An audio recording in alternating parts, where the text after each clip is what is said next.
the recording later. Yeah. So I am sorry to all the viewers who have been waiting. So apparently I did not hit go live because, of course, on Odyssey you don't have to do that.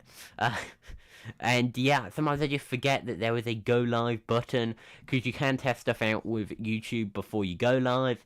And yeah, I managed to miss that button, and also I managed to cut off Pegasus' audio, but now you can hear him on the stream. So, why don't we move on to the next story, unless Piggis wants to talk a bit about the latest Artrux release? A bit more. You were talking about, using Artix, weren't you? Uh, Yeah. so did you not find it functional? What was your problem with that? I don't know. I think I would just didn't do it correctly, so I couldn't boot it. So Okay. But yeah, there's functionality to System D. I mean, I don't really get all the hate around it. But yeah, some people think it's bloated and like not good. So so I suppose if you want a System D-less distro, you can check out Artrux. And now there's a new release. So you can check that out with the new wallpaper and the some of the new features. And if you're already on this distro, then you can update to this new release. Now, why don't we talk a bit about so this is a CNBC story here. There were multiple sources reporting on it though. So a spot Bitcoin ETF approval may be coming in January, according to experts. I don't know who these experts are. So apparently, they could be the SEC could be approving this new ETF. So yeah, many Bitcoin ETFs have failed in the past 10 years to actually secure US regulatory approval. This is the first one to get this close, and yeah, if this is approved, it will be quite big news in the Bitcoin space. Of course, ETFs are very popular. So if you want to, trade stuff, and you just want an easy way of trading crypto, then a Bitcoin ETF could be quite, attractive.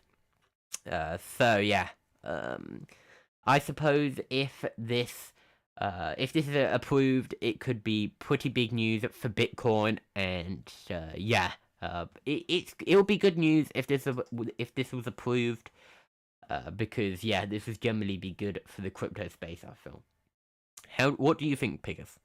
uh, I mean, yeah, it is good. It is good. It is good.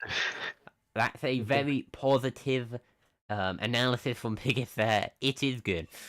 So so yeah, yeah, I think this will be good news for the crypto space. Of course, all these different investment firms have been waiting on approval for their Bitcoin ETFs. Some really big names in here, like BlackRock, who are BlackRock is one of the biggest investment firms in the world. So yeah, um, it's cool to see these Bitcoin ETFs, and we'll just have to see what happens in the future. Mhm. I'm not really sure if there's many Bitcoin ETFs outside of the US, because there's of course ETFs outside of the US. So yeah, I'm sure in some jurisdictions there's already Bitcoin ETFs. However, them being approved in the US is a pretty big deal. Do you know if there's any Bitcoin ETFs in Sweden at all, Piers? Have you been looking No, through that? no. Okay. So moving on now to the headline story, the one that you guys probably clicked on the video to hear about. So ChatGPT could soon replace Google Assistant on your Android phone. Says Android Authority here. So most weeks we get one of these stories, a bit of a speculator, a bit of a kind of a bit of speculation on the part of Android Authority here. There's sometimes these stories where they use APK teardowns to try and determine stuff to do with future applications. And this one appears to be pretty solid proof. At least something that they may be working on. So, this version of ChatGPT for Android, this version here, one anyway, this version released last month has added a new activity called com.openai.voiceassistant.assistant activity.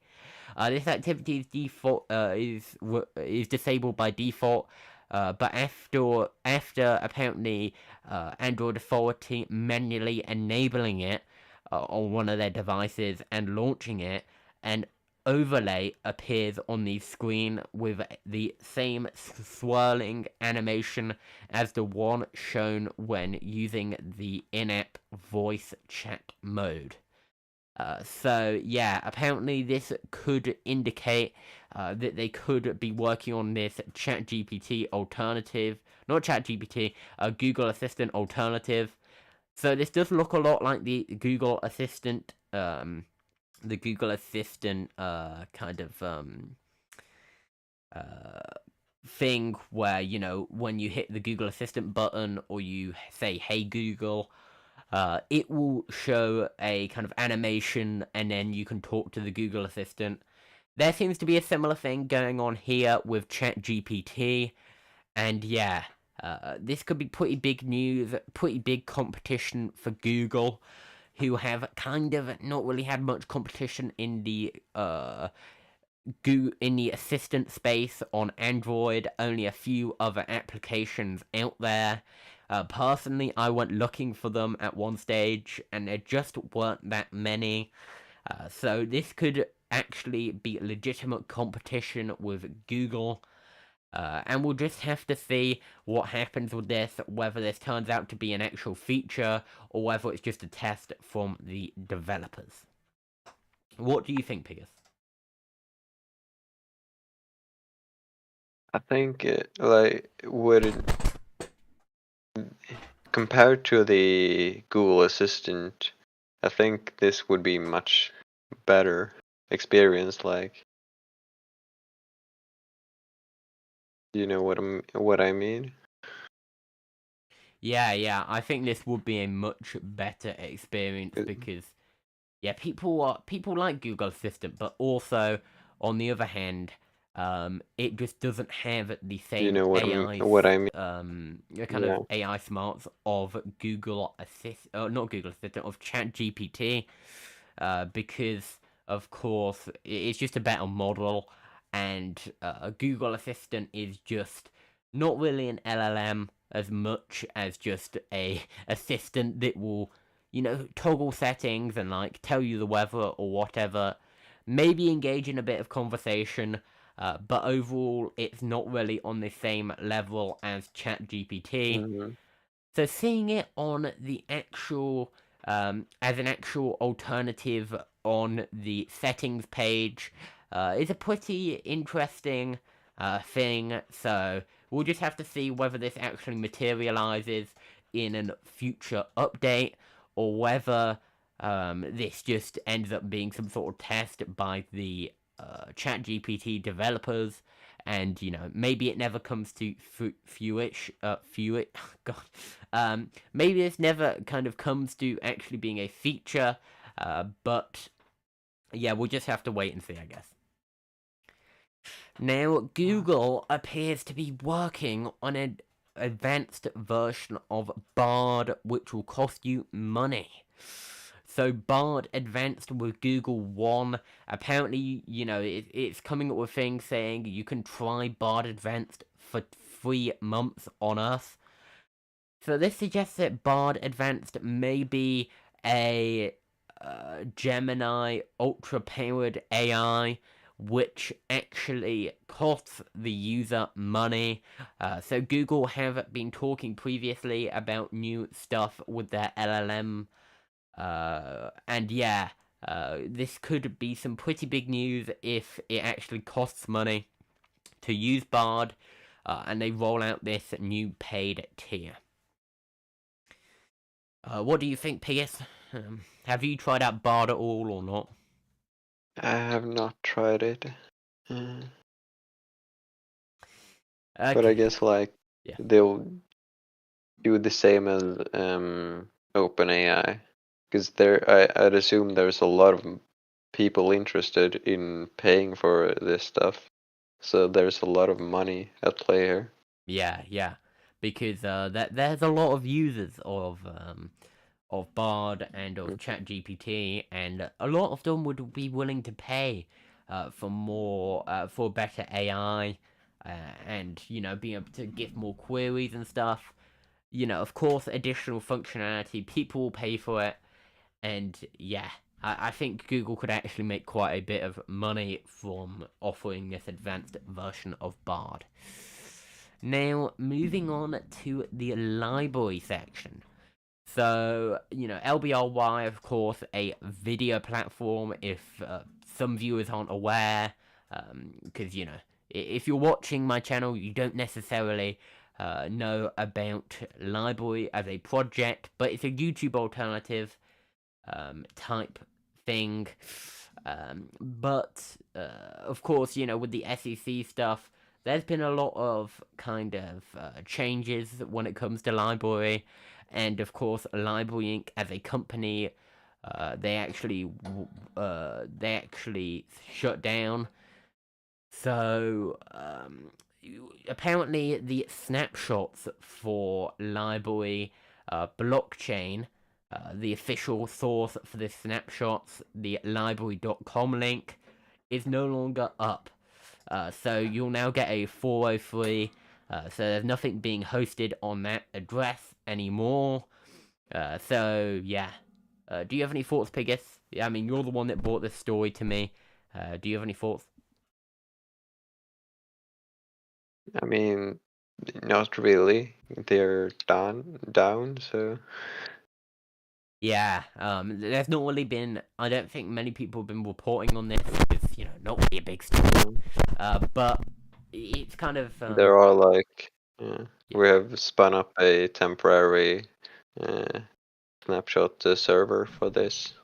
Yeah, so if you want to find the actual library blockchain snapshot, then you can actually go over to a link. Can you send it to me, Pigus, quickly, please? Okay. Just in case anybody is curious. So if you want to actually download a library blockchain snapshot, it's unlikely that you do, but there's some temporary hosting for it here, so you can try and download it. I'm not gonna download the full 100 gigabyte file during the stream. So yeah. But yeah, apparently this is, the official library source for this is down, and of course, Library Inc. as a company already shut down, so it's really just some of the people behind the library, Library Inc. doing it on their own, without actually, making money from the company or getting any sort of assistance. So yeah, we'll just have to see what happens with Library Inc. What's the stuff that Library Inc. produced, and also the Odysee. So Odysee actually being acquired by a different crypto firm. Were they acquired? Who knows? Um, Exactly. Who knows? yeah, and that's a problem, isn't it? Very, Because we don't yeah, know. it's very quiet about that. Yep, and nobody seems to be really able to answer the question right now. Because, yeah, Nobody on the Odysee team is answering any questions to do with this, and they're the ones that would answer if there were some if they were acquired. They would be the ones to say. And of course, they said that they were getting help from this other crypto project. I forget their name now, but they were propping up Odysee, and now, of course, they were apparently sold, weren't they?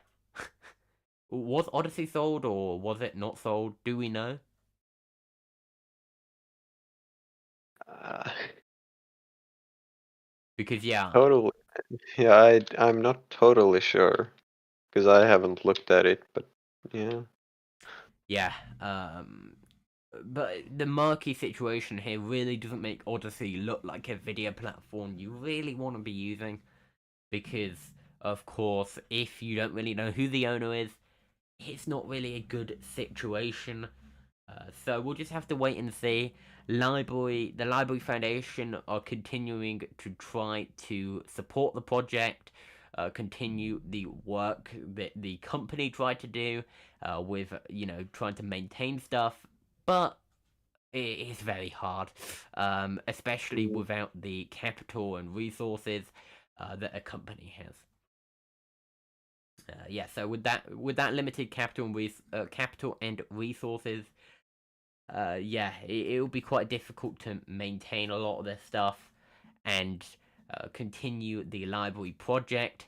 But the foundation are trying, aren't they, Pigus? Mm. Yeah. Cool Guy has been working on releasing new releases for some of the software. Mm-hmm. So it's the foundation has forked some Library.io repos. Cool, cool. And yeah, you're a board member, of course. Disclosure that. But yeah, it'll be interesting to see what happens. It's good to see the foundation, people like Cool Guy, and you doing some work when it comes to the foundation and trying to keep the library project alive. So that's cool. So now moving on to the next section, the miscellaneous news here. So Samsung TVs will now apparently have an official controller. So there's a game controller, not any sort of controller, a game controller, and apparently it will cost $50 from PDP. So they're a controller manufacturer, and apparently they are making this in collaboration with Samsung. So this is an official controller, and the details on this are quite kind of. There's not really that many details on this controller yet. This is what it looks like. You can see it on screen. And yeah, it looks like quite a generic game controller with some back pedals. So maybe you can do some controls using those. And overall, it looks like a pretty standard controller for $50. And of course, at one stage, $50 was quite a bit for a controller. That was how much you pay for the Sony and Xbox controllers. But I'm not really sure how much a Xbox or Sony controller is these days. I mean, a PS controller. I've seen the Xbox controller is retailing at about £40 now. So I'm not really sure what the prices are for the PlayStation controllers. But this is on the lower end of the spectrum, I guess. So yeah, lower end on the Cool. price spectrum, and yeah, I guess if you want a controller for your TV games, then I guess you can use this new controller. So of course they didn't announce this at CES, which is coming up. They've actually just decided to do it right now. So yeah, it's a bit of a weird time to be announcing such a thing. Maybe they're just trying to make this a small release. Maybe nobody really, maybe they just think this will be a small little accessory. Because I can't imagine too many people buying a game controller for their TV. So yeah. I'm not really sure what will happen here. Do you have any thoughts, Biggest, about just game controllers for TVs? I mean, well, what in the world? It feels kinda unnecessary. Yeah, unless you're playing some interesting Android games or whatever on your smart TV. um, Because like a lot of controllers you can just connect to your TV through yeah, adapters and stuff. So yeah, maybe Samsung may try and lock other controllers out, maybe at some stage. Who knows? Because this appears to be using the Samsung Gaming Hub, so an official first-party thing. So it's apparently a cloud gaming interface on the smart TVs. So, maybe it's necessary for that reason. Although, of course, you could connect a standard Xbox or PS controller. Now, continuing on to the next story here. So here's one out of India. So Uber is apparently testing flexible pricing in India in a dozen of Indian cities. So apparently you can now put a certain price, and you can do competitive pricing. So this is a pretty interesting thing. So Uber are now letting you set your own price. They have put some limits on it now, though. You now can't actually put your price too low. So previously you could set it as low as you want. Now there is actually a price, kind of a price limit. You can only there's kind of like a price minimum. I mean, so you can submit however much you want to pay for a ride, and of course drivers, I guess, can accept you based on how much you're willing to pay. So I suppose if you want a really quick journey, if you want to quickly get somewhere, you can pay above the odds for a journey. But if you don't really care too much, you can put the suggested price or maybe a bit of a lower price. Do you have any thoughts, Biggest? no. Yeah, this is pretty innovative. I haven't seen this on many other taxi apps. I mean, there's a few apps out there like Bolt, Lyft. There's, of course, the local providers, like in Birmingham, there's TOA. In London, there's some providers.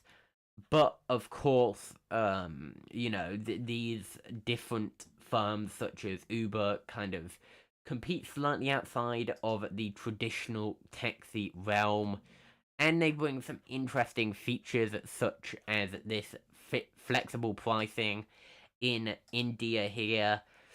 And apparently this may be rolled out in more widely in the future. Right now, this is only happening in tier 2 and tier 3 markets in India. I don't know how they define those, but yeah, apparently this will be a feature rolling out more widely in the future. Do you have any thoughts on Uber, Piggis? Are you a fan of Uber, or are you not a fan of Uber? What? Personally, I've never used it, so I don't Yeah, can't say much about it. yeah, I don't use Uber personally, but yeah, um, there's always the debate to do with the amount that drivers get paid and kind of how ethical it is, and yeah, that's a different debate to be had. But this is just an interesting feature from Uber. Now, here's ZDNet's guide to CES 2024. So how about I just cut to the chase here, say that CES is happening on Tuesday, the 9th of 2024, this year, and yeah, it will be starting on Tuesday, and yeah, apparently it will happen until Friday. So yeah, you can go to CES if you've been invited, and yeah, of course it's not easy to get into CES. However, it is one of the biggest tech shows in the world. It happens every single year, and of course, there's always the kind of fanfare around it, and there's all sorts of companies coming to kind of show off their new products and unveil some new technology. So it's always interesting to see the coverage of CES because there's always new innovation happening each year, and we'll just have to see what happens in CES this year. Yeah, there's always a decent amount of TVs and stuff like that at CES, so we'll just have to see what technology comes out of it. Anyway, moving on to the next story here. So, the last 3 stories are from Torrent Freak. So the Estonian government is apparently may start blocking pirate websites. So they're considering implementing a piracy website blocker. And yeah, this is another country trying to implement such measures. There have been countries before trying to do this. However, Estonia are the latest one to try and try and implement this to try and block pirate websites on a national level. Now, of course, I do wonder how they will actually try and block these, because, of course, they can try and use ISP blocks. However, that will just be DNS blocks on these websites. So if you actually use a custom DNS, then of course you could get around this. However, as we will see in a couple stories time, DNS isn't safe either from anti-piracy regulation, and there will also be some attempts to try and end piracy through custom DNSs. Do you have any thoughts, Piers?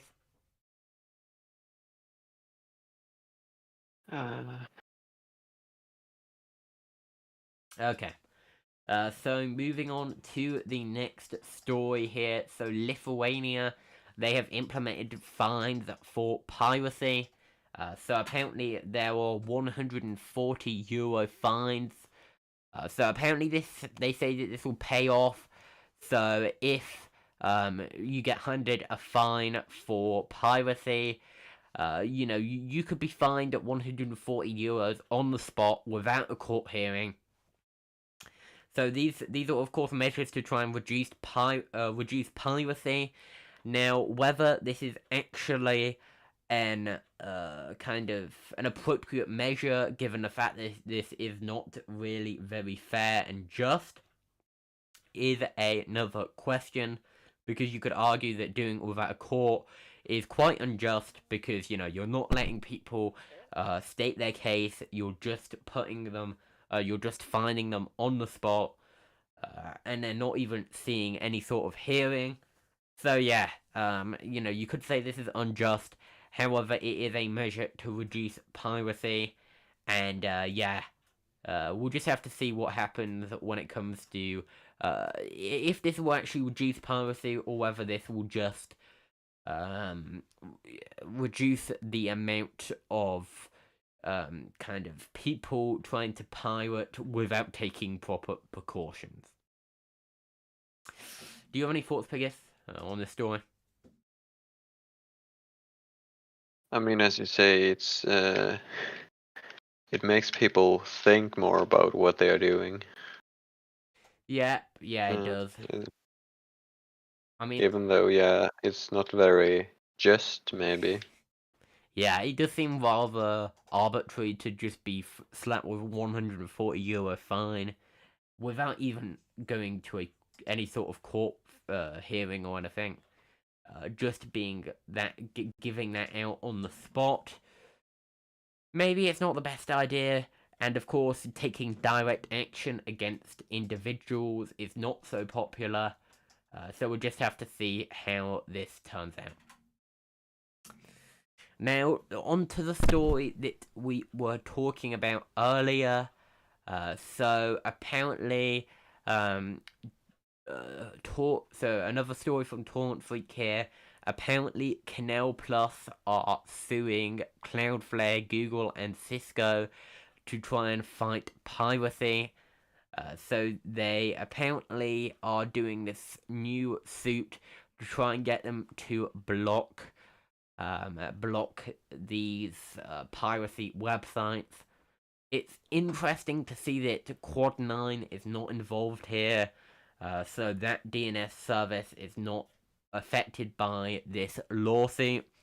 However, this is clearly Canal Plus trying to get Cloudflare, Google, and Cisco to try and block these piracy websites distributing their content. Now, you could say they have the right to do this, because they do. However, we'll just have to see how this stands up in court. And also, of course, this does kind of, this is quite bad if you wanted to access these websites. However, they are illegal.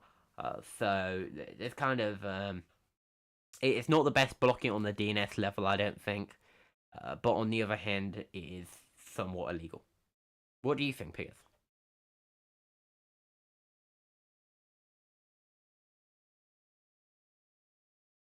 Do you have any thoughts on these DNS blocks? Okay. So continuing on to the end, I guess. Because, yeah, that is at the end of today's stream. Thank you for watching. Like, subscribe, and share. Also, you can check out my latest video. So I've actually done a review of Mojeek. Happy New Year, of course, everybody. And yeah, you can check out this Mojeek review. I do need to issue a few corrections when it comes to that. One of them is the fact that they are not actually based out of Brighton. They are based out of Croydon these days. And yeah, that's one thing to mention. And also that, yeah, apparently, what was the other correction I needed to put in?